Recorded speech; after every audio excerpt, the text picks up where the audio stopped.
Friends చూసారు కదా 2026లో full dates మొత్తం బిజీ అయిపోయినాయి. మార్చిలో 19 కానీ 26 కానీ పెద్ద పెద్ద పెద్ద పెద్ద ప్యాన్ ఇండియా సినిమాలు అయితే విపరీతంగా రిలీజ్ చేయాలని చూస్తున్నాను నెక్స్ట్ ఇయర్ మార్చ్లో. అసలు చాలా అంటే చాలా హంగామా అయితే జరుగుతుంది. రిలీజ్ డేట్స్ పర్టికులర్గా వీటి మీద కొంచెం కాంట్రవర్షియల్ కానీ లేదంటే ఏదైనా సంబంధించిన క్యూరియాసిటీ కానీ దాంతోపాటు ఈ రిలీజ్ డేట్కి వస్తుందా లేదా అని చెప్పేసి ఈ 4 సినిమాలు అయితే విపరీతంగా పోటాపోటీగా పడుతున్నాయి.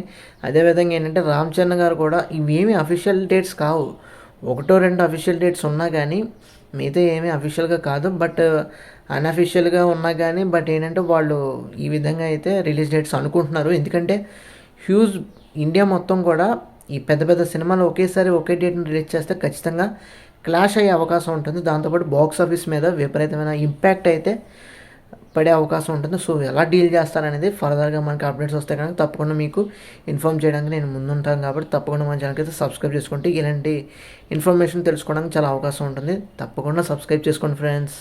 అది ఓవరాల్గా